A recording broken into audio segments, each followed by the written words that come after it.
guys, it's Ron and Don. We just want to jump on here for about 3 minutes. First and foremost, we want to thank Peter, who reached out to us for a Ron and Don sit-down. Yeah, when you think of real estate, think of Ron and Don. And he's just one of our listeners that reached out to us and said, hey, I got this property in the north end of Seattle. I don't know what it's worth, but I think I'm ready to sell. I don't know when to sell. Do I sell now? Do I sell in the new year? I know there's something going on with excise taxes. Can you sell a home during the holidays? Should I upgrade the kitchen? What should I do? And Ron, the first thing that we did when we sat down with Peter, in fact, you did a lot of work before Peter even got there. I went and physically looked at the property and did a drive-by, and then you did a lot of research. There's a lot of science here, and I know that people will go on and get their Zestimates and other things. Those are algorithms, but how can we actually figure out what a property is truly worth here in the Seattle-Tacoma area? Yeah, there's a lot of big tech firms that are trying to crack this code, and they're trying to commoditize, people's biggest asset, which for the vast majority of folks is the home that they live in or an investment property. And so, but if you want to be accurate and you want to actually dial in, we do something called a CMA, a comparative market analysis, and there's some really great tools at our disposal. So like in Peter's case, what I had to do is like, okay, one, is he in an upzone neighborhood? Because that just changed in the city of Seattle. And so I found out, what does the designation mean? It was just changed.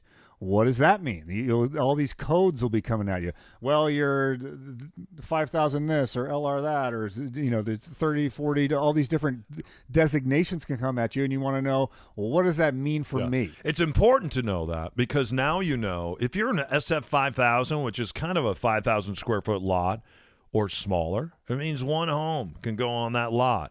And that's what Seattle has been designated for so long with all these neighborhoods, and that's why you have such pushback. Now you have government officials, they come in, they voted, and they said, you know what, we're going to change some of the zoning codes so we can go higher and denser. The reason they want to do that is because they can't build more roadways.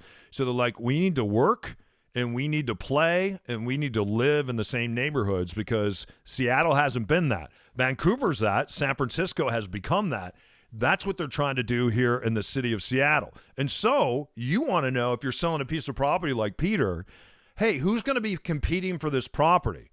Is it somebody that's going to walk in and they want their family to live in this building? Or is it somebody that wants to walk in, possibly modify it to add more doors and more revenue and more places for people to live? Or develop the whole lot. Or someone may want to come in, knock that down and the 5 houses around it and build an apartment unit, right? Yeah, so getting the zoning is important. Also then hand picking, doing more of a bespoke situation where you go in and you actually look at the things you're comparing it against, and you make sure that they're apples to apples. You make sure they have proximity. You make sure they have similar amenities or finishes.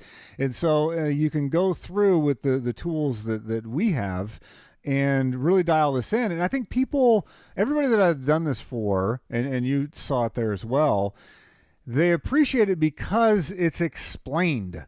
It's not just a thing that gets spit out at you. Where you get an email that says, boom, here it is. It's like, well, how did you come up with that? What does it mean? And you're also spending a lot of time. It's not what properties just list for, because we've all heard this. Well, I saw this car down there. My car must be $20,000 because I saw a car just like mine listed for $20,000. Yeah, but what did it sell for? Right. Same thing. I had a friend of mine tell me the other day, and she has a home that's probably worth about $725,000.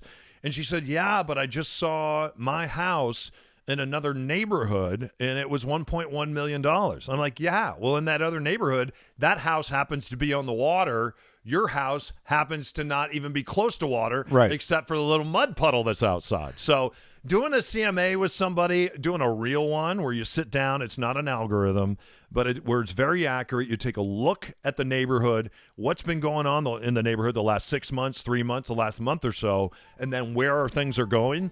That's what we did with Peter. We gave him a bunch of information. He went home and said, you know what? Now I have something to really think about. He reached back out to us and he said, now let's take the next step of doing a walkthrough. What do we need to do to this property to get it ready to bring it to market? And chances are we're going to do that in the new year. So here's the thing. A lot of people right this time of year start thinking about 2020. What am I going to do? What's my plan for 2020? What are we doing? And so if you're in that mindset and real estate is part of it, do a Ron and Don sit down. We can do a CMA for you. Even if you're a first-time buyer, that's a different process that we'll go through. If you're looking for an investment property, that's a different process we're going to go through. So depending on what your needs are, we're going to custom fit the sit down to you. But like Don and I are starting to think about 2020. What is the Ron and Don business going to look like in 2020? If you're the same way and you're the early bird and you want to get that worm, schedule a sit down with us and let us help you get a plan for your real estate dreams. Like, there's nothing better in my life. This is what gets me up in the morning, Don. Helping someone realize their dream, that just pushes all the buttons for me. No. I just get up to hear my son play the trumpet and to have a cup of coffee, and then everyone's dreams after that. So usually I'm dreaming when he starts playing his trumpet. Oh my gosh. 4th week of lessons. It seems to be getting worse. Hot cross buns yet?